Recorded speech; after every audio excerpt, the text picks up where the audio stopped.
नमस्कार दोस्तों, vision Agri academy में आपका स्वागत है। आज हम डिस्कस करने वाले हैं आईबीपीएस एसओ एएफओ कृषि क्षेत्र अधिकारी का जो पिछली साल का पेपर है 2023 का हल प्रश्न पत्र भाग 2 पार्ट 2। पहला पार्ट हम जिसमें हमारे 15 क्वेश्चन करवा चुके हैं।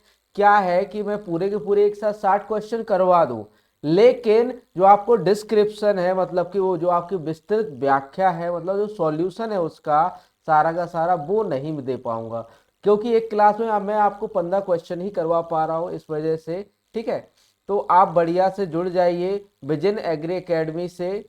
ठीक है, बढ़िया हिंदी व अंग्रेजी दोनों माध्यम में जो है आपका बैच चलने वाला है विजन एग्री एकेडमी पर। ठीक है, तो बढ़िया से क्लास लेते रहिए।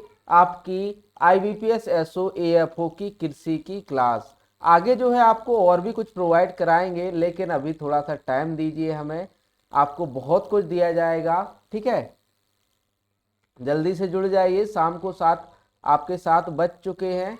आ जाइए सभी लोग, सभी बच्चे आ जाइए एएफओ वाले।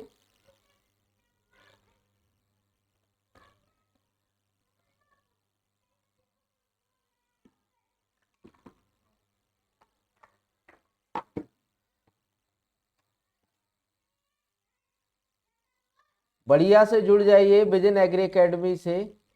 मैंने कैलेंडर जो है आपका आईबीपीएस एएफओ का कैलेंडर है उसे ऑलरेडी डिस्कस कर दिया है। नहीं होगा तो मैं दोबारा उसको बता दूंगा कि कब आपका एग्जाम होगा। ठीक है, कब प्री होगा, कब मेंस होगा। और जो आपका एएफओ का सिलेबस है वो भी मैंने जो है क्लास डाल रखी है उसकी, तो आप उसे उसे जाके देख लीजिए। बाकी स्ट्रेटजी मैं बता दूंगा कैसे क्या करना है। ठीक है,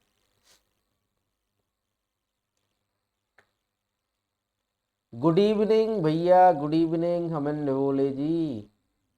आज का मोटिवेशनल कोट है आपका, दोस्तों जो अपने कदमों की काबिलियत पर विश्वास रखते हैं वही अक्सर मंजिल तक पहुंचने में सफल होते हैं। Good evening Santosh Kumar ji. जिसको अपने मतलब कि अपने सपनों पर भरोसा, अपने अपनी मेहनत पर भरोसा होता है, अपनी काबिलियत पर भरोसा होता है ना, अक्सर वही मंजिल पर अपनी सफल होते हैं। ठीक है, तो अपने जो है मेहनत पर भरोसा रखिए, ना ही किसी और पर। ठीक है, अपनी मेहनत करते रहिए। आयोग को जब वैकेंसी देनी होगी यूपी ट्रिपल एससी वालों, तब दे देगा। ठीक है, अपनी मेहनत करते रहिए। ठीक है, आपका आईबीपीएस एएफओ के लिए मैंने एक पहल की है, कृषि का महा पीडीएफ कोर्स। ठीक है, इसमें आपको हम क्या क्या देने वाले हैं इसमें, ये जो है आईबीपीएस एसओ एएफओ कृषि क्षेत्र अधिकारी के लिए है।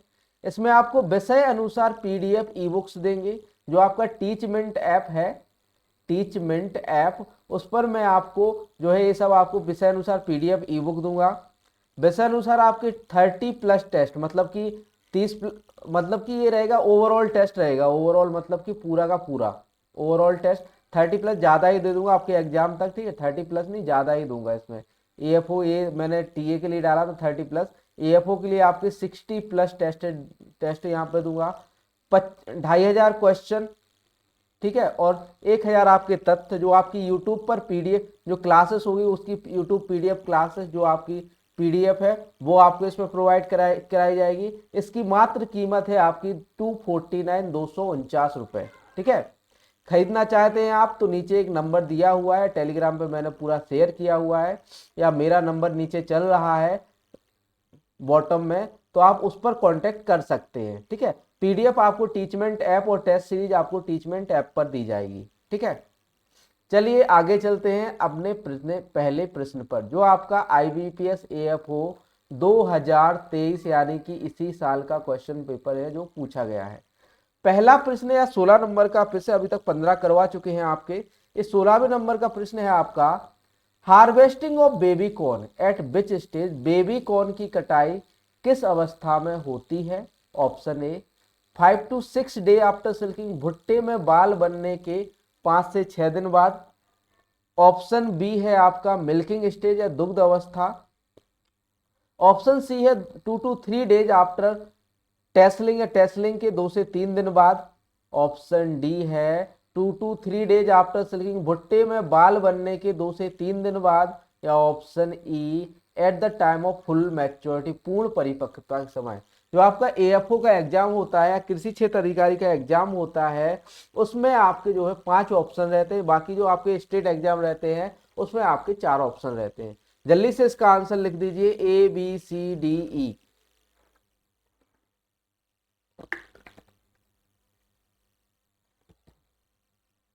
क्या होगा सही उत्तर इसका?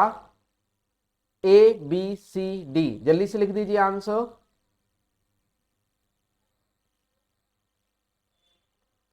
बात करें आपके कॉर्न की या बेबी कॉर्न की कटाई की अवस्था की, तो वो आपकी होती है ऑप्शन ए 2 से, option D 2 to 3 days after silking. भुट्टे में बाल बनने के 2 से 3 दिन बाद। यहाँ पर पूर्ण परिपक्वता के लिए समय तो आपका पूरा का पूरा जो ग्रेन के लिए होता है वो होता है संतोष कुमार। जब आप बेबी कॉर्न के लिए कर रहे हो ना, तो जब बेबी कॉर्न जो जो आपका जो कॉर्न है, ठीक है, आपका जो भुट्टा है, जब वो लगता है, मतलब कि जब वो सॉफ्ट होता है, मीठ, उसमें मीठा मतलब कि मिठास होती है, मतलब कि जब उसमें दाने नहीं बने होते हैं, तो आपको जो भुट्टा जब बनता है, जब शुरुआती दिनों में जब बनता है, तो उस अवस्था में जो आपका बेबी कॉर्न होता है, ठीक है, तो 2 से 3 दिन भुट्टे में बाल बनने के 2 से 3 दिन बाद जो है हम हार्वेस्टिंग कटाई करते हैं बेबी कॉर्न के लिए। और अगर कि हम फुल ग्रेन के लिए या फिर दाने के लिए कटाई करते हैं तो वो करते हैं हम पूर्ण परिपक्वता के समय। ठीक है, बेबी कॉर्न के लिए भुट्टे में बाल बनने के 2 से 3 दिन बाद, और जो आपका ग्रेन है या दाना के लिए जो है पूर्ण परिपक्वता के समय। ठीक है, यस क्लियर है संतोष कुमार जी, या ई यहां पर उत्तर नहीं होगा।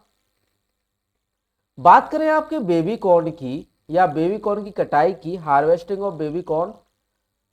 तुलाई खरीफ में प्रतिदिन और शीत ऋतु में वैकल्पिक दिनों में पत्तियों के आवरण से सिल्क निकलने के 1 से 3 दिनों के भीतर किस्म के 1 से 3 दिनों के भीतर किस्म के आधार पर की जानी चाहिए। जो आपकी तुड़ाई है, ठीक है, यहाँ पर कह रहा है कि जो आपके जो मतलब कि आपने भुट्टा देखा हुआ ऊपर क्या होता है, पत्ते लगे हुए थे, ठीक है, लगे होते हैं ना, पत्ते लगे होते हैं, तो उसमें से जब जो सिल्क निकलता है, सिल्क निकलने के 1 से 3 दिन के भीतर जो है आपको किस्म के आधार पर जो है आपकी कटाई की जानी चाहिए। कटाई तब की जानी चाहिए जब बेबी कॉर्न रेशम कानों के ऊपर से जो आपकी रेशम की जगह पर जो सिल्क है, सिल्क ईयर, यहाँ पे सिल्क ईयर, ठीक है, सिल्क ईयर कानों नहीं होगा, सिल्क ईयर्स के ऊपर से 2 से 3 सेंटीमीटर बाहर आ जाए। अधिमानतः सुबह या शाम को जब बेबी कॉर्न की नमी सबसे अधिक हो और परिवेश का तापमान कम हो, तब हमें इसकी तुड़ाई करनी चाहिए, कटाई करनी चाहिए। ठीक है, आप एक चीज जानते हो सिल्क क्या होता है? जो आपका भुट्टा होता है उसमें जो बाल नुमा संरचना होती है वो आपका सिल्क होता है। ठीक है, और जो आपके मतलब कि जो बाली होती है, टेसल होते हैं, वो मतलब कि ऊपर वाला पार्ट होता है, ठीक है, वो आपका मेल पार्ट होता है। आगे बात करें क्वेश्चन नंबर 16 की। ये हमारा क्वेश्चन 16, ए बी 16 गलत लिखा गया होगा वहां पर क्रम, ठीक है, तो यहाँ पर ये हमारा क्वेश्चन नंबर 17 है। Which among the following is not a statutory board under Ministry of Commerce? निम्न में लिखित में से कौन सा वाणिज्य मंत्रालय के तहत एक वैधानिक बोर्ड नहीं है? Option A rubber board, option B cardamom board या इलायची बोर्ड, ऑप्शन सी है या 3 नंबर का है टी बोर्ड या चाय बोर्ड, ऑप्शन 4 है आपका स्पाइस बोर्ड या मसाला बोर्ड, ऑप्शन 5 है आपका टबैको बोर्ड या तंबाकू बोर्ड। जल्दी से आंसर लिख दीजिए, कौन सा जो है वैधानिक बोर्ड नहीं है वाणिज्य मंत्रालय का या मिनिस्ट्री ऑफ कॉमर्स का? जल्दी से आंसर लिख दीजिए, 1 2 3 4 या 5, ABCDE। आंसर कीजिए, क्या होगा सही उत्तर? अगर कि आप AFO की तैयारी कर रहे हो तो चैनल को जरूर सब्सक्राइब कर लीजिए, क्योंकि आपकी डेली क्लास होने वाली है AFO के लिए। ठीक है, अमन कर रहे हैं 3 चाय बोर्ड, चाय टी बोर्ड तो नहीं होगा इसका आंसर। बात करें इसके सही उत्तर की, तो इसका सही उत्तर है आपका कार्डेमम बोर्ड या इलायची बोर्ड। जो आपकी रबर बोर्ड है, टी बोर्ड है, स्पाइस बोर्ड या मसाला बोर्ड है, टबैको बोर्ड है या तंबाकू बोर्ड है, ये जो है आपकी मिनिस्ट्री ऑफ कॉमर्स या वाणिज्य मंत्रालय की वैधानिक बोर्ड है। जो आपका कार्डेमम बोर्ड है, इलायची बोर्ड है, वो इसका वैधानिक बोर्ड नहीं है, क्योंकि जो आपका कार्डेमम बोर्ड है उसको मिला दिया गया है स्पाइस जो आपका स्पाइस बोर्ड है, मसाला बोर्ड है, उसके अंदर तो अब आपका जो है कार्डमम बोर्ड जो है नहीं है।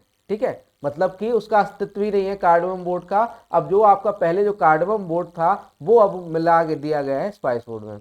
बात करें मिनिस्ट्री ऑफ कॉमर्स या फिर वाणिज्य एवं उद्योग मंत्रालय के अधीन आने वाले संस्थान या बोर्ड की, तो एक तो देखो आपका संस्थान की बात करें, संस्थान तो एक तो आता है एपीडा। एपीडा का नाम सुना है ना आपने? Agriculture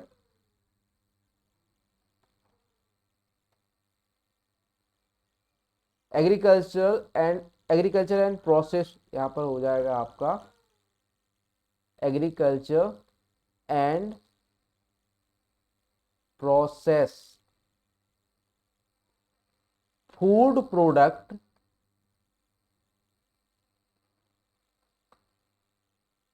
export development authority. Development, यहां पर डेवलपमेंट लिखा हुआ है मेरे पीछे, अथॉरिटी।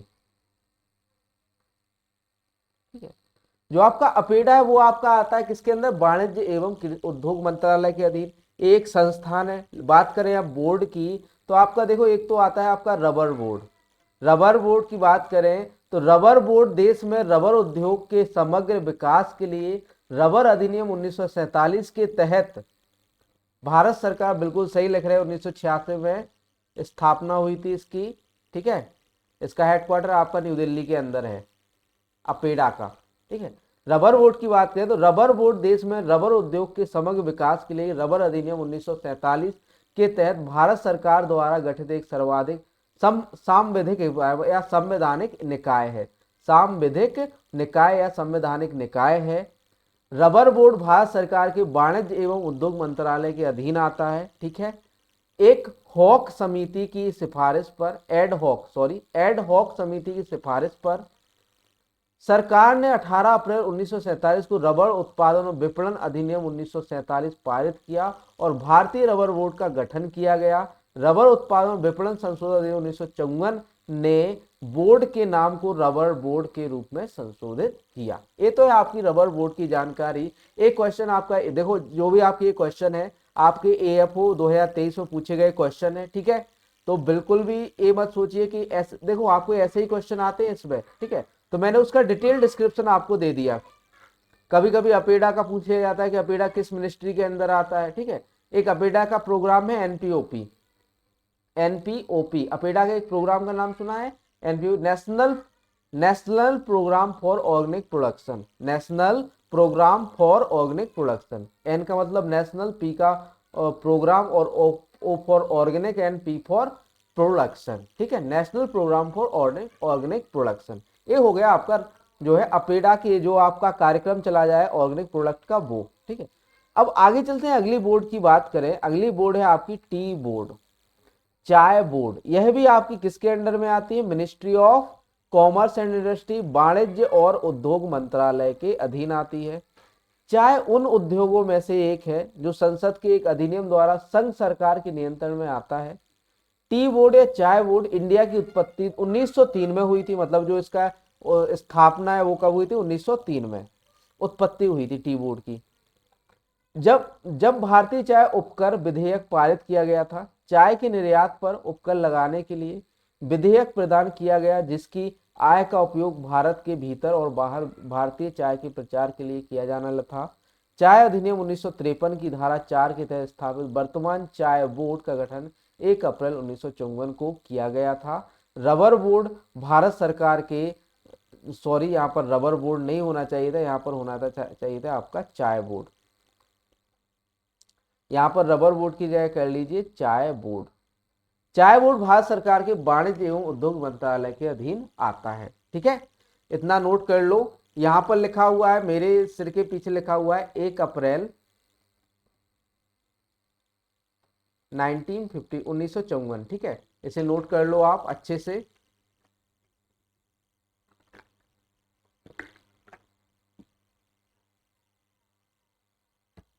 आपका UP triple S C AGTA का लेवल थोड़ा लो था, यहाँ पर लेवल थोड़ा अच्छा हो जाता है। ठीक है, तो नोट कर लीजिए इसे। आगे चलते हैं। अगला बोर्ड है आपका स्पाइस बोर्ड या मसाला बोर्ड। ठीक है, बात करें स्पाइस बोर्ड की या मसालों के बोर्ड की, वाणिज्य और उद्योग मंत्रालय भारत सरकार के अधीन यह भी आता है। भारतीय मसालों के विकास और विश्वव्यापी प्रचार के लिए प्रमुख संगठन है।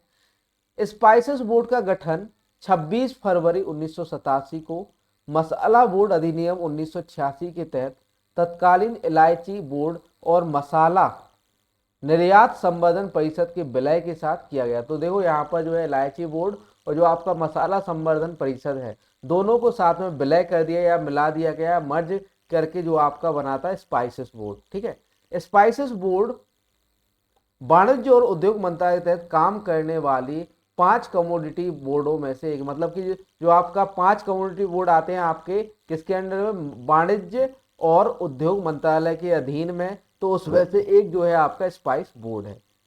अगर ये आपको पीछे नहीं दिख रहा है तो मैं थोड़ा सा साइड में हो जा रहा हूं, आप अच्छे से देख लीजिए, नोट कर लीजिए, फिर मैं वापस आ जाऊंगा।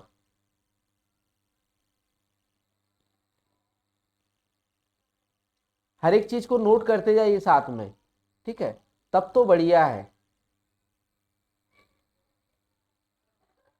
आगे बात करें अगले बोर्ड की, टबैको बोर्ड की, तो आपका टबैको बोर्ड जो है, टबैको बोर्ड या तंबाकू बोर्ड उत्पादन को विनियमित करने, विदेशी विपणन को बढ़ावा देने और आपूर्ति और मांग में असंतुलन के आवर्ती उदाहरणों को नियंत्रित करने के लिए आवश्यकता को स्वीकार करते हुए जो बाजार की समस्याओं का कारण बनता है, भारत सरकार ने 1975 के तंबाकू बोर्ड अधिनियम के तहत तंबाकू निर्यात प्रचार परिषद के स्थान पर तंबाकू बोर्ड की स्थापना की। किसके स्थान पर की थी? तंबाकू निर्यात प्रचार परिषद के स्थान पर। ठीक है, तंबाकू बोर्ड की स्थापना की।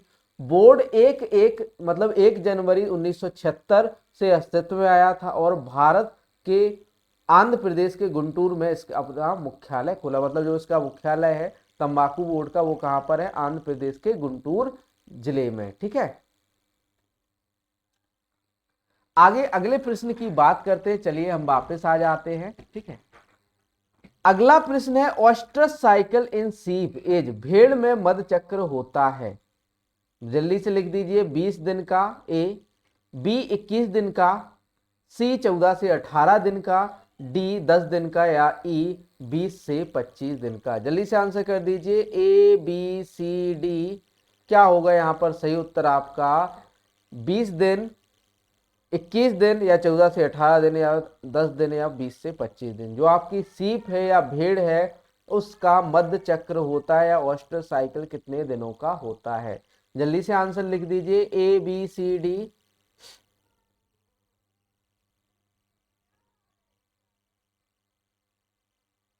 बात करें इसके सही उत्तर की, जो आपकी बात करें भेड़ में मध्य चक्र की या ऑस्टर साइकिल की, तो वो होता है आपका, वो होता है आपका यहां पर आंसर, वो होता है आपका कितने दिनों का?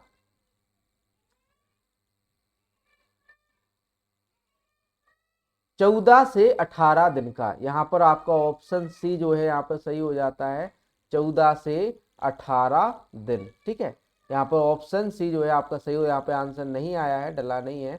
ठीक है, लेकिन यहाँ पे आपका उत्तर हो जाएगा 14 से 18 दिन का होता है आपका जो है ऑस्टर साइकिल। किसका? भेड़ का। ठीक है, बात करें विभिन्न पशुओं के ऑस्ट्रिच साइकिल की, तो जो आप यहाँ पर एनिमल दिया हुआ, poverty age, length of ostrich cycle, ठीक है, जेस्टेशन पीरियड, गर्भकाल, और जो आपका हीट पीरियड मध्यकाल होता है विभिन्न एनिमल का या पशुओं का, उसको यहाँ पर दर्शाया गया है। इस टेबल को ज्यों का त्यों आप जो है बना लीजिए अपनी कॉपी पर, क्योंकि इससे हर साल एक क्वेश्चन आता है। ठीक है, एएफओ की तैयारी कर रहे हो तो इंपॉर्टेंट टेबल है आपके लिए। ठीक है, तो बात करें काऊ की, तो काऊ का जो पॉवर्टी एज है या यौवन आयु है वो होती है 24 से 30 महीने। ठीक है, भैंस या बफोले की यौवन एज या पॉवर्टी एज की बात करें तो 28 से 30 महीने होती है। गोट की पॉवर्टी एज या यौवन आयु की बात करें तो 8 से 10 महीने होती है।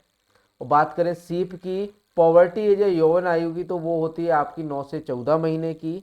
और बात करें स्वाइन या पिग की या सुअर की पॉवर्टी एज की तो वो होती है 8 से 10 महीने की। और बात करें कैमल की तो 36 से 48 महीने की पॉवर्टी एज होती है। बात अब आपने पॉवर्टी एज पढ़ लिया तो इसे रट लीजिए, बिल्कुल से इस टेबल को बना लीजिए, ऐसे जैसे कि टेबल आपकी बनी हुई है वैसे ही आप इसे बना लीजिए, ठीक है।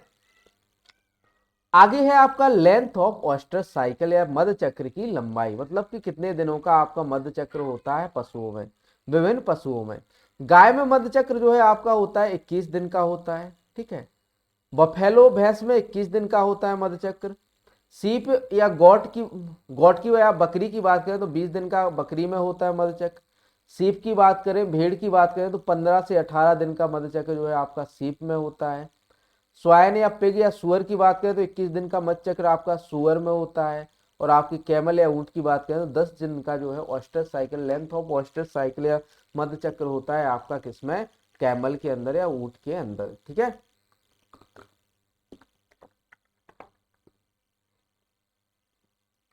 बात करें जस्टेशन पीरियड है गर्भकाल की, तो जो आपका गाय में गर्भकाल होता है 280 से 285 दिन का होता है, ठीक है। बफेलो या भैंस में जो आपका गर्भकाल होता है 310 दिन का होता है। और जो आपका बकरी में गर्भकाल होता है वो 150 दिन का होता है। सीप में 145 से 150 दिन का होता है। पिग या स्वाइन या पिग में या सुअर में जो है आपका 114 दिन का गर्भकाल होता है, जेस्टेशन पीरियड होता है। और ऊंट या कैमल की बात करें तो 391 दिन का इसमें जेस्टेशन पीरियड होता है, ठीक है। बात करें हीट पीरियड या मध्यकाल की, तो जो आपकी गाय है उसमें तो आपका होता है 18 घंटे का।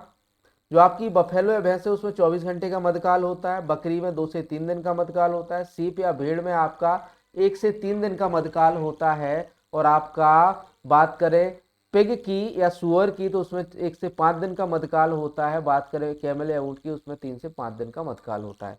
मैं साइड में हो गया हूं, इस टेबल को अच्छे से आप नोट कर लीजिए क्योंकि बहुत ही इंपॉर्टेंट टेबल है, इससे क्वेश्चन अक्सर पूछे जाते हैं, ठीक है। मैं इसलिए साइड हो गया हूं, आप नोट कर लीजिए, मैं आपको 1 मिनट का टाइम दे रहा हूं, अच्छे से नोट कर लीजिए इसको। वैसे स्क्रीन पर चल रही है, अभी तक आप नोट कर लीजिए से, ठीक है। थोड़ा सा मैं साइड में हो गया हूं, आप इसे नोट कर सकते हैं।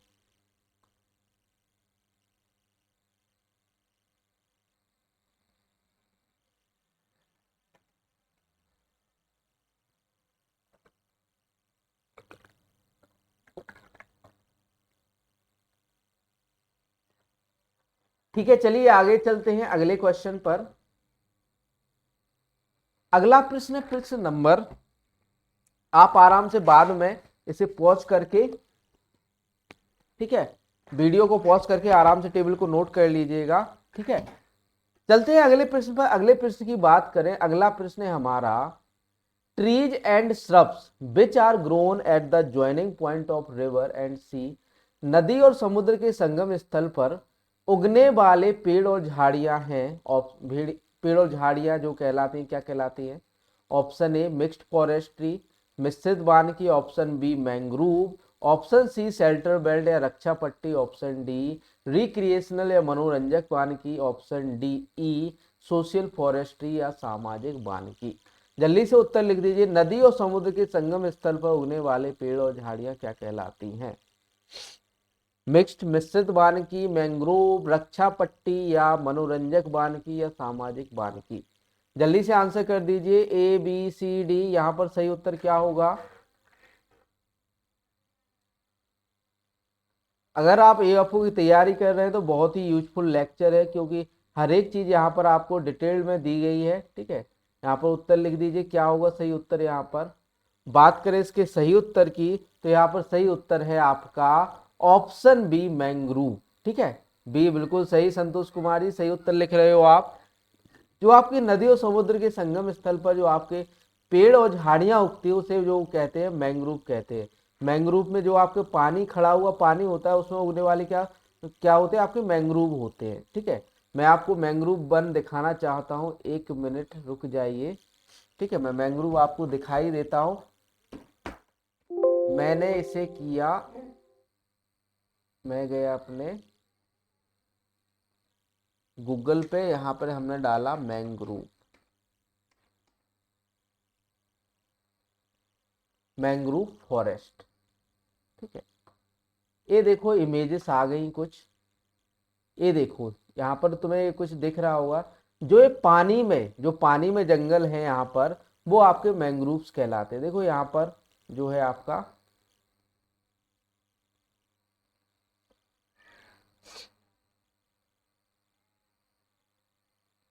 ये वाली पिक देखो आप, ये वाली, ठीक है। तो ये जो आपकी खेती है, ये मतलब कि जो आपके पेड़ पौधे, ये जंगल होते हैं, जो ये जो जंगल होते हैं, इसे हम क्या कहते हैं, मैंग्रोव कहते हैं, ठीक है। ये क्या होते हैं आपके, मैंग्रोव्स होते हैं। क्लियर है। आगे चलते हैं अपनी क्लास की ओर। इसका आंसर तो हो गया हमारा मैंग्रोव। आगे चलते हैं, बात करें फार्म फॉरेस्ट्री या खेत बान की, जो आपके खेतों के चारों ओर, मतलब कि आपने फसल उगाई, साथ में साथ आपने कुछ पौधे लगा लिए जिससे आपको एक्स्ट्रा इनकम हो जाए, तो वह आपका कहलाएगा खेत बानिकी या farm forestry. Farm forestry is the name given to program which promote commercial tree growing by farmers on their own land। मतलब कि जो जो कॉमर्शियल ट्री ग्रो, मतलब कॉमर्शियली जो ग्रो कर रहे हैं अपने फार्म पर, वो आपका कहलाता है फार्म फॉरेस्ट्री। कृषि वानिकी उन कार्यक्रमों को दिया गया नाम है जो किसानों द्वारा अपनी भूमि पर वाणिज्यिक वृक्ष उगाने की को बढ़ावा देते, जो मतलब कि जो कॉमर्शियल प्लांट है उनको उगाने का जो बढ़ावा देते हैं उसे हम क्या कहते हैं, फार्म फॉरेस्ट्री या खेत वानिकी कहते हैं। यहाँ पर कृषि वानिकी की जगह पे आप फार्म फॉरेस्ट्री या कृषि वानिकी भी इसे कह सकते हैं और खेत वानिकी भी इसे कह सकते हैं, ठीक है। आगे बात करते हैं आपकी एक्सटेंशन फॉरेस्ट्री की या विस्तार वानिकी। भैया इससे क्वेश्चन पूछा जाता है, हर साल पूछा जाता है इससे क्वेश्चन। ये चीजें तो आप लोग रट लो बिल्कुल से, चाहे वो एक्सटेंशन फॉरेस्ट्री हो, चाहे फार्म फॉरेस्ट्री, सोशल फॉरेस्ट्री हो या रिक्रिएशनल फॉरेस्ट्री, बिल्कुल एक क्वेश्चन इससे पक्का आता है आपका, ठीक है। इसलिए मैंने इसका डिटेल डाला है। Extension forestry is the practice of forestry in area devoid of tree growth and other vegetation situated in place away from the conventional forest। मतलब कि ऐसे क्षेत्र जहां पर जो है क्षेत्रों के विकास, मतलब कि पेड़ों को लगाना और पारंपरिक जो पारंपरिक वन है उनसे दूर जाकर जो है वृक्षों को के विकास एवं वनस्पतिक क्षेत्र को मतलब बढ़ावा देना। मतलब कि ये है कि मतलब कि आपका जो जो ग्रोथ है, आप पेड़ है, आप फॉरेस्ट को ऐसी जगह पे लगाना जहां पर नहीं थे पहले, ठीक है। जो आपके कन्वेंशनल फॉरेस्ट, पारंपरिक जो आपके फॉरेस्ट है उससे हट के जो है आपको लगाना, वो आपका एक्सटेंशन या विस्तार फॉरेस्ट्री।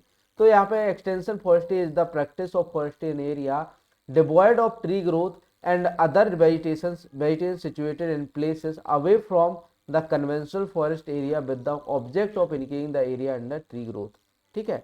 विस्तार वानिकी पेड़ के विकास के तहत क्षेत्र को बढ़ाने के उद्देश्य से पारंपरिक वन क्षेत्रों से दूर स्थानों में स्थित वृक्षों के विकास और अन्य वनस्पति से रहित क्षेत्रों में वानिकी का अभ्यास है। मतलब कि जहां पर आपकी वनस्पति नहीं है या जहां पर आपकी फॉरेस्ट नहीं है वहां पर फॉरेस्ट लगाना है, उसको बढ़ावा देना आपका विस्तार वानिकी या एक्सटेंशन फॉरेस्ट्री कहलाता है। क्लियर है, यस नो लिख दीजिए। चलते हैं आगे अगले अगले टर्म पर। अगली है आपकी मिक्स्ड फॉरेस्ट्री।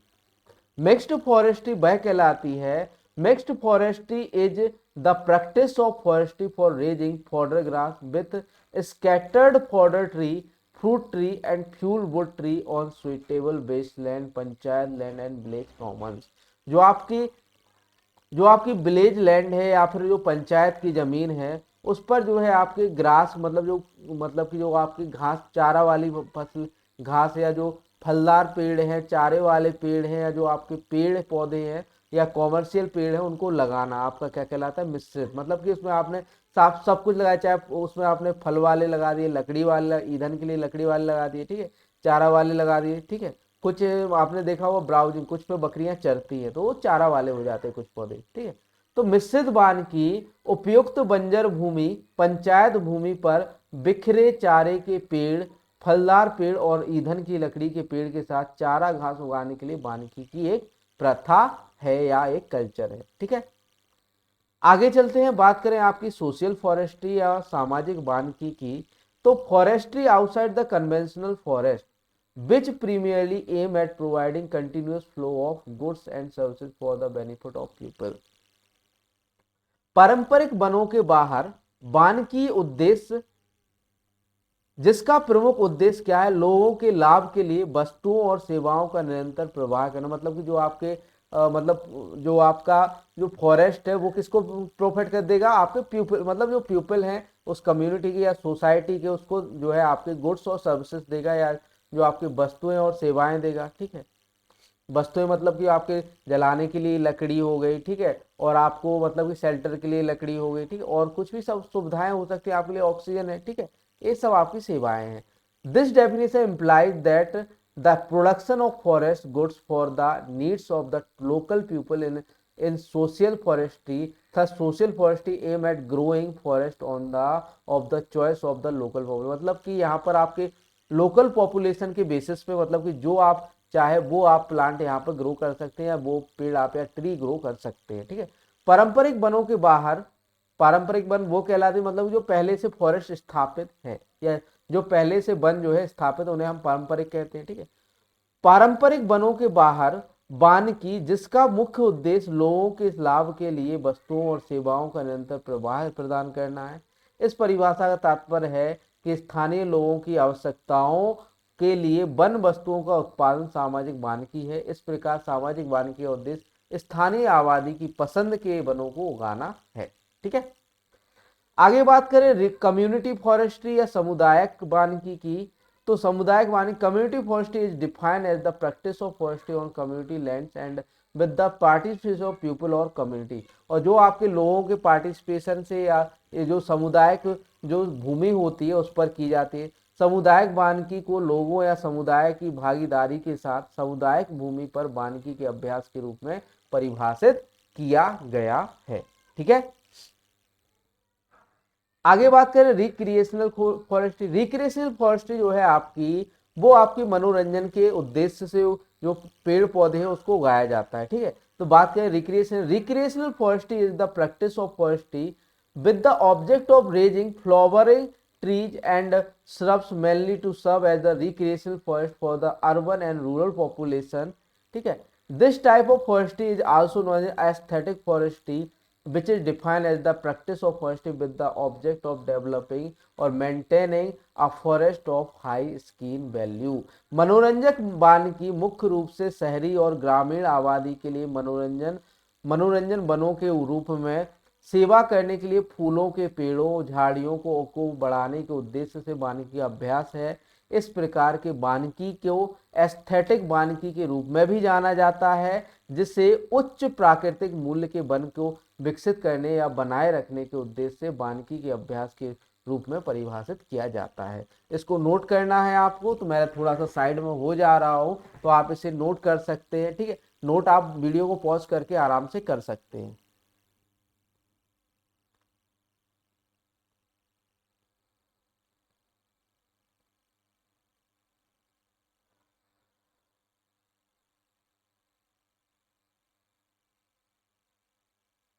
ठीक है, चलिए अगले प्रश्न की बात करें। अगला प्रश्न है प्रश्न नंबर 19। प्रश्न नंबर 19 है हमारा, which of the following is a vector of little leaf in brinjal. निम्नलिखित में से कौन सा बैगन में छोटी पत्ता का रोग वाहक है, छोटी पत्ता का रोग वाहक, जो छोटी लिटिल लीफ रोग होता है उसका रोग वाहक है। ऑप्शन ए है आपका व्हाइट फ्लाई, ऑप्शन बी या सफेद मक्खी, ऑप्शन बी है आपका थ्रिप्स, ठीक है, ऑप्शन सी है एफिड्स, ऑप्शन डी है लीफ हॉपर या लीफ हॉपर, ऑप्शन ई है इसका बीटर। जल्दी से आंसर कर दीजिए, ए बी सी डी। क्या होगा सही उत्तर यहाँ पर आपका, निम्नलिखित में से कौन सा बैगन में छोटी पत्ता का रोग वाहक है।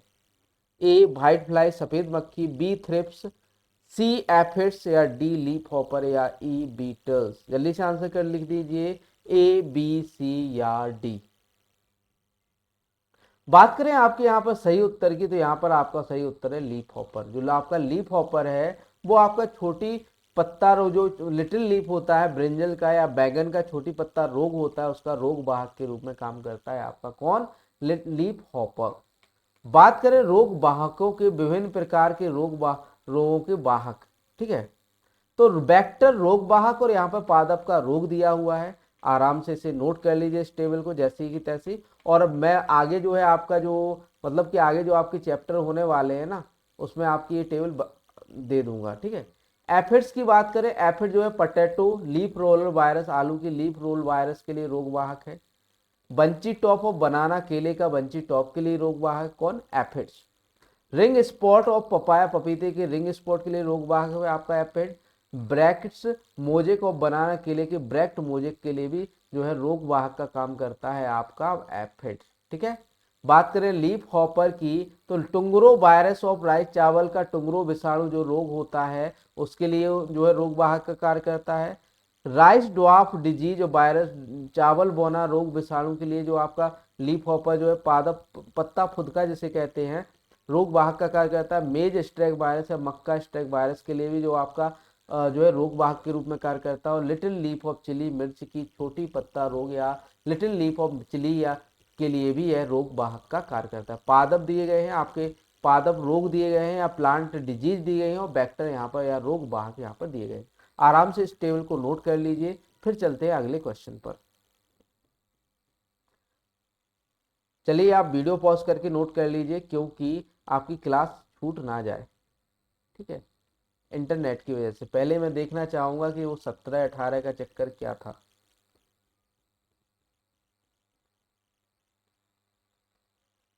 सत्तर, ठीक है। यहाँ पर दो मतलब कि 2 बार 16 यानी डबल क्वेश्चन है यहाँ पर, आज 16 क्वेश्चन हो जाएंगे, ठीक है। तो एक दिन आपके 14 क्वेश्चन हो, थोड़ा माइंड नहीं करना, यहाँ पे आपके 16 क्वेश्चन हो जाएंगे, ठीक है। चलिए आगे चलते हैं, प्रश्न नंबर 20 की बात करें। प्रश्न नंबर 20 है the power that is produced in the cylinder of an engine as a result of the combustion of fuel without friction losses is called. बिना घर्षण नुकसान के ईंधन के दहन के परिणाम स्वरूप इंजन के सिलेंडर में उत्पन्न होने वाली शक्ति कहलाती है। Option A brake horse power, brake हस्प शक्ति। Option B indicated horse power या संकेतिक हस्प शक्ति। Option C frictional horse power या घर्षण शक्ति। Option D drawbar horse power या ड्रॉवार हस्प शक्ति। या option E power take off horse power, power take off horse power. जल्दी से आंसर कीजिए। बिना घर्षण नुकसान के ईंधन के दहन के परिणाम स्वरूप इंजन के सिलेंडर में उत्पन्न होने वाली शक्ति क्या कहलाती है।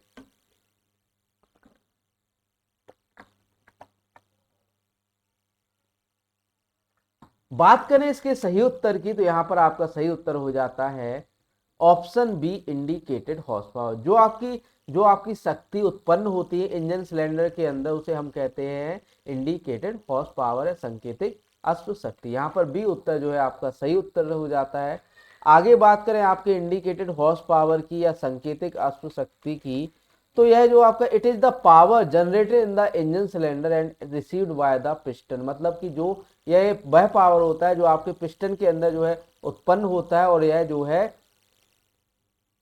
जो आपका पिस्टन तक जो आपको पिस्टन को तक पहुंचाया जाता है। It is the power developed in a cylinder without accounting frictional losses. बिना किसी फ्रिक्शनल लॉसेस के यह इंजन सिलेंडर उत्पन्न शक्ति है और पिस्टन द्वारा प्राप्त की जाती है या बिना घर्षण हानियों को ध्यान में रखे एक सिलेंडर में विकसित की गई शक्ति है, ठीक है। क्लियर है इतना। इंडिकेटेड हॉर्स पावर जो आपके सिलेंडर के अंदर उत्पन्न होती है और पिस्टन द्वारा प्राप्त की जाती है। मतलब जो आपका इंडिकेटेड हॉर्स पावर या संकेतिक हॉर्स पावर वो किसको मिलता है, आपके पिस्टन को मिलता है, रिसीव होता है, ठीक है। या बिना घर्षण हानियों को ध्यान में रखे एक सिलेंडर में विकसित की गई शक्ति है। कौन सी, संकेतिक हॉर्स पावर, ठीक है।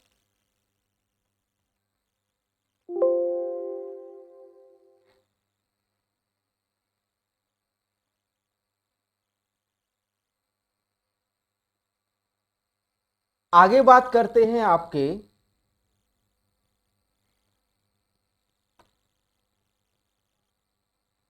आगे बात करते हैं आपका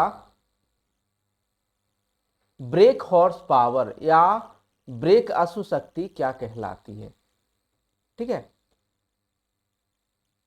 तो ब्रेक अश्व शक्ति वह शक्ति कहलाती है, यह क्रैंक सॉफ्ट के अंत में इंजन द्वारा दी गई शक्ति है। इसे डायनोमीटर से मापा जाता है। It is the power delivered by the engine at the end of the crankshaft, it is measured by the dynamo. ठीक है, क्रैंकशाफ्ट क्या कहलाता है? जो आपका पिस्टन होता है, जो आपका पिस्टन होता है वो किस पर घूमता है? क्रैंकशाफ्ट पर। क्लास चल रही है आपकी, ठीक है। जो आपका जो इंजन होता है, जो आप पिस्टन होता है, वो किस पर घूमता है? क्रैंक सॉफ्ट पर। जो आपकी क्रैंक सॉफ्ट है वो आपके रोट, जो आपका मतलब कि जो आपका ये बात करें, जो आपकी पिस्टन होती है वो किस में मोशन में होती है? इस तरह के मोशन में होती है, ऊपर नीचे जाती है। ठीक है, तो जो आपकी क्रैंक सॉफ्ट है इसको रोटरी मोशन में जो है इसे कन्वर्ट करती है। ठीक है, तो जो आपका ब्रेक अश्व शक्ति है या ब्रेक हॉर्स पावर है या क्रैंक सॉफ्ट के अंत में इंजन द्वारा दी गई शक्ति, मतलब जो इंजन से जो है क्रैंक शाफ्ट तक दी गई शक्ति है, जिसे डायनोमीटर से मापा जाता है। ठीक है, वो टर्म याद नहीं आ रहा है, मैं आपको बाद में जब इंजन पढ़ाऊंगा ना इंजीनियरिंग में, तब आपको पूरी टर्म क्लियर कर दूंगा। जब वो जाता है ना टीडीसी से बीडीसी तक, ठीक है, रोटेशनल मोशन, मतलब कि रोटेशनल मोशन में कन्वर्ट करता है। लीनियर, हाँ सॉरी, रेखीय रेखीय गति को रेखीय गति को या लीनियर गति को जो आपकी पिस्टन में से होती है, ऊपर नीचे पिस्टन होती है ना, तो जो रेखीय गति है उसको मोशन, यानी कि जो राउंड है, मतलब कि मोशन में जो मोस मतलब याद रेखीय रिक्रिएशनल, सॉरी हमें याद नहीं आ रहा है, थोड़ा सा कंफ्यूजन है इसमें। रेखीय गति को जो आपका एक है मोशनल या फिर एक है राउंड में, ठीक है, राउंड या ठीक है, मैं बाद में बता दूंगा इसको। ठीक है, इंजन के जब पढ़ाऊंगा ना उसमें बता दूंगा। यस, ठीक है, यहाँ पर आप इतना समझिए कि जो आपका क्रैंक शॉफ्ट के अंत में इंजन द्वारा दी गई शक्ति होती है वो आपकी क्या क्या कहलाती है? ब्रेक हॉर्स पावर या बीएचपी या ब्रेक अश्व शक्ति। ठीक है, आगे बात करें पावर टेक ऑफ की या power take off horse power या पीटीओ हॉर्स पावर की। तो पीटीओ हॉर्स पावर वह पावर होता है जो आपके पीटीओ को रिसीव होता है, मतलब कि जो आपका जहां पर आपने देखो थ्रेसर का एक सॉफ्ट लगता है पीटीओ सॉफ्ट में, एक मतलब गोल गोल घूमती है। ठीक है, एक पीटीओ सॉफ्ट होती है, आपने देखा हो उसमें थ्रेसर लगा देते हैं हम कई बार। ठीक है, रोटरी रोटरी मोशन के लिए या रोटरी मोशन के लिए जो है आपके एक जो है आपका उसमें थ्रेसर लगाते हैं। ठीक है, पीछे लगा हुआ ट्रैक्टर के बैक में होता है वो, उसे हम पीटीओ या पावर टेक ऑफ कहते हैं। ठीक है, पावर टेक ऑफ या पीटीओ कहा जाता है उसे।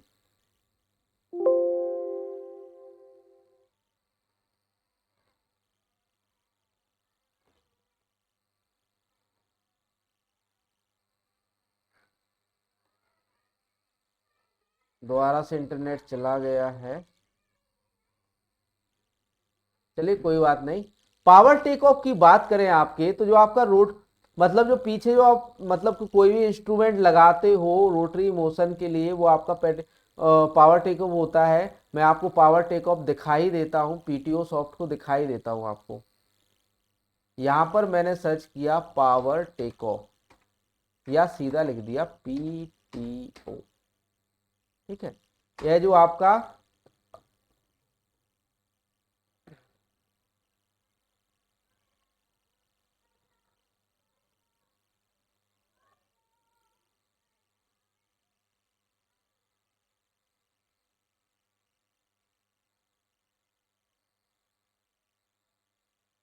सर्च नहीं हो रहा है, थोड़ा सा देख लेते हैं।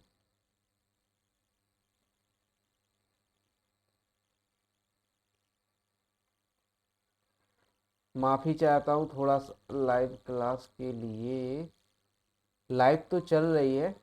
ठीक है,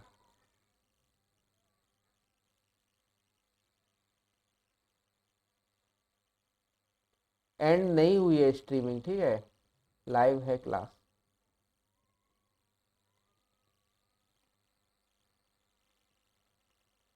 तो सर्च नहीं हो रहा है पीटीओ सॉफ्ट, थोड़ा इंटरनेट की स्पीड स्लो हो गई है। चलिए मैं पीटीओ को आपको बता दूंगा आपके। ठीक है, तो पढ़ते पीटीओ क्या? It is the power delivered by a tractor through it's PTO soft. In general the belt and PTO horse power of a tractor will approximately be the same. The PTO horsepower is around 80 to 85% of tractor engine power. जो tractor का कुल engine power होता है उसका 80 से 85% जो होता है आपका वो होता है आपके PTO हॉर्स पावर। ठीक है, यह एक ट्रैक्टर द्वारा उसके PTO सॉफ्ट के माध्यम से दी जाने वाली शक्ति है। सामान्य तौर पर एक ट्रैक्टर की बेल्ट और PTO हॉर्स पावर लगभग समान होती होगी। PTO हॉर्स पावर लगभग 80 से 85% ट्रैक्टर इंजन की शक्ति है। 80 से 85% जो है ट्रैक्टर इंजन की शक्ति है। क्या? PTO हॉर्स पावर या पावर टेक ऑफ, जो आपका 80 से 85% होता है ट्रैक्टर इंजन की कुल शक्ति का। ठीक है, आगे बात करें ड्रॉवार हॉर्स पावर। ड्रॉवार हॉर्स पावर वह होता है जो किसी भी इंस्ट्रूमेंट को खींचने के लिए यूज किया जाता है। ठीक है, यह एक ट्रैक्टर की शक्ति है, ट्रैक्टर की शक्ति है जिसे ट्रैक्टर के ड्रॉवार पर मापा जाता है। यह वह शक्ति है जो भार खींचने के लिए उपलब्ध होती है। यह इंजन की शक्ति का लगभग 50 से 55% है। यह कितना है? इंजन शक्ति का 50 से 55% है।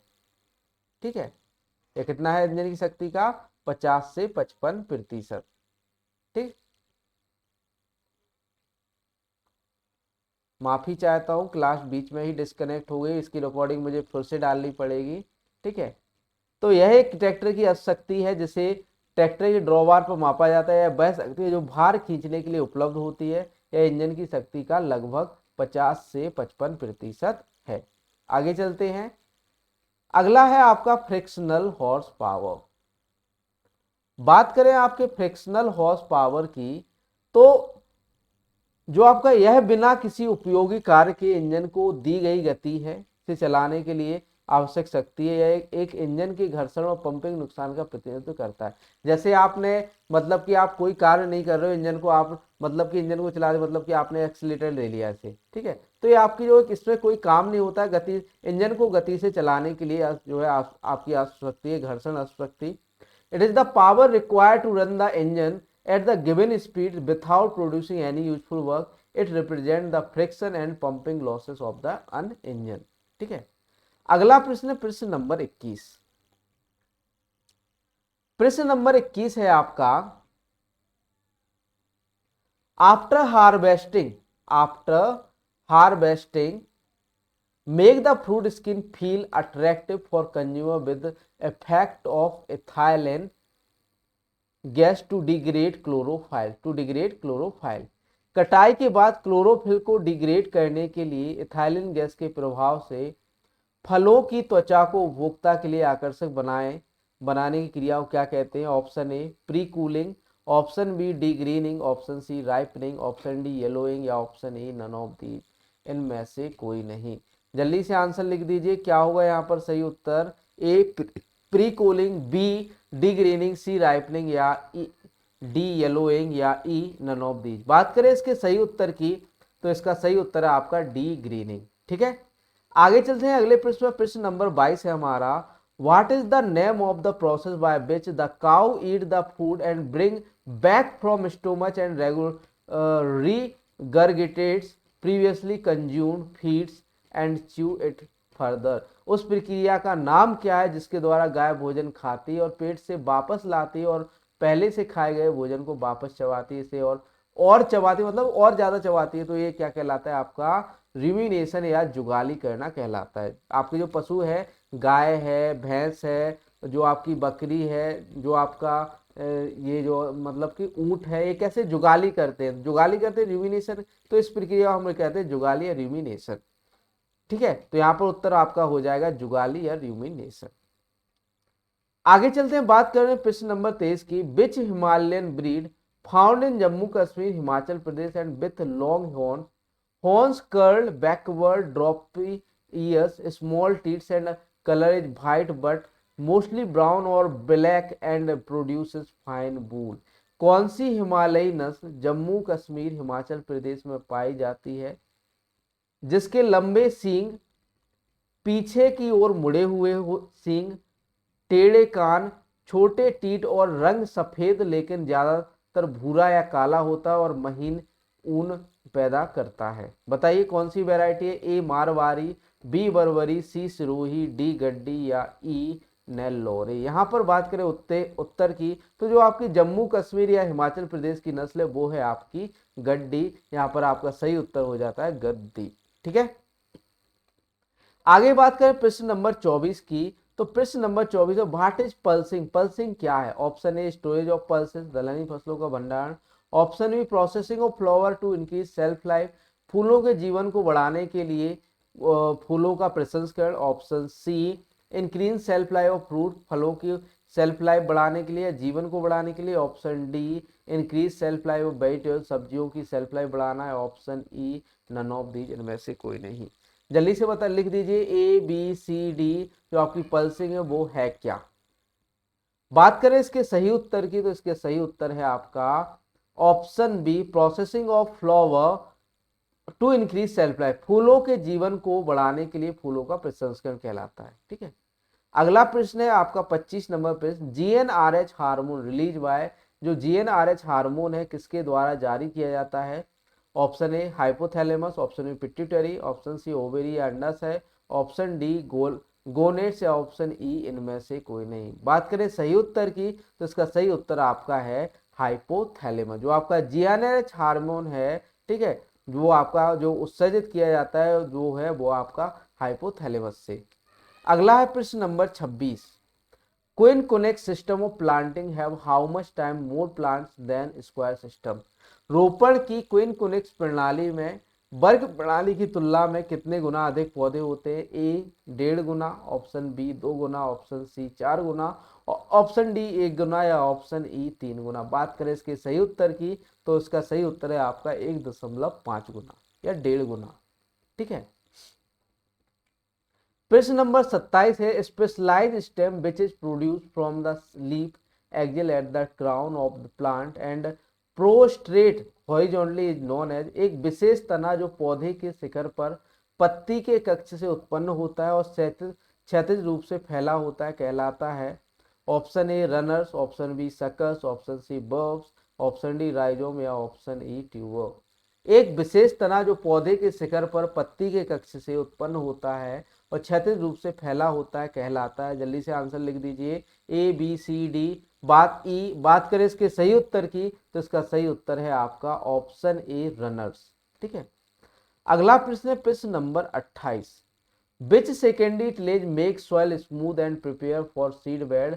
कौन सी द्वितीयक जुताई मिट्टी को चिकना बनाती है और बीज क्यारी के लिए तैयार करती है। ऑप्शन ए प्लाउइंग या जुताई, ऑप्शन बी हैरोइंग या harrowing, option C inter cultivation अंतर सस्यन, ऑप्शन डी सीडिंग या बीज बोना या ऑप्शन ई प्लंकिंग। जल्दी से आंसर लिख दीजिए A B C D E. क्या होगा यहाँ पर सही उत्तर? कौन सी द्वितीयक जुताई मिट्टी को चिकना बनाती है और बीज क्यारी के लिए तैयार करती है। बात करें इसके सही उत्तर की, तो इसका सही उत्तर है आपका हैरोइंग। जो आपकी हैरोइंग जुताई होती है वो मिट्टी को चिकना बनाती है और बीज क्यारी को तैयार करती है। ठीक है, आगे चलते हैं प्रश्न नंबर 29 की बात करें, तो प्रश्न नंबर 29 है आपका A process of paddy to prevent the breakage of grain during milling and enhance the nutrient is known as। Milling के दौरान अनाज को टूटने से बचाने और पोषक तत्वों को बढ़ाने के लिए धान की एक प्रक्रिया को क्या कहा जाता है। Option A milling, option B parboiling, option C drying, option D cleaning या सफाई, ऑप्शन ई डी हस्किंग या भूसी निकालना। बात करें इसके सही उत्तर की, तो इसका सही उत्तर है आपका ऑप्शन बी पर बॉइलिंग। जो आपके धान में अनाज को टूटने से बचाने के लिए या पोषक तत्वों को बढ़ाने के लिए धान की एक प्रक्रिया है जो की जाती है, वो है आपकी पर बॉइलिंग या हल्का सा उबालना।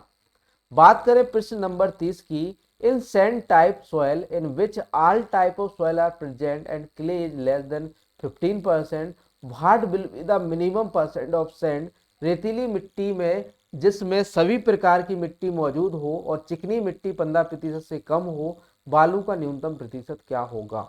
ऑप्शन ए 70%, बालू यानी कि सैंड का न्यूनतम प्रतिशत क्या होगा 70%, बी 85%, सी 60%, डी 65% या ई 40%। बात करें रेतीली मिट्टी में जिसमें सभी प्रकार की या सैंडी सॉइल की जिसमें सभी प्रकार की मिट्टी मौजूद हो और चिकनी मिट्टी 15% से कम हो, तो उस मिट्टी में जो है 85% आपका क्या होता है सैंड होती है या बालू होती है। यहाँ पर आंसर हो जाएगा आपका 85%। बात करें common texture classes found in the field, common texture classes की, तो कॉमन टेक्सचर क्लासेस या जनरल टेक्सचर जो है सैंडी सॉइल है या कोर्स है या लोमी है या फिर आपकी सिल्टी है या क्ले है। तो यहाँ पर classes sand, silt, clay texture classes यहाँ पर दी गई है। अगर कि आप में सैंड 86 से 100% है तो ये आपकी सैंडी सॉइल, ठीक है। सैंडी सॉइल कोर्स टेक्सचर की होती है, ये सैंड होती है। इसमें 0 से 14% जो है सिल्ट होता है, 0 से 10 जो है क्ले होता है।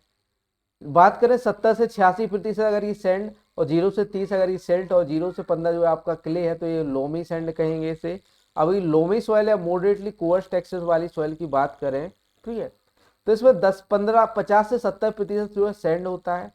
सैंडी लोम की बात करें, सैंडी लोम सॉइल की, तो इसमें 50 से 70% जो है आपका सैंड होता है, 0 से 50 जो है आपका सिल्ट होता है, 0 से 20 आपका क्या होता है, क्ले होता है।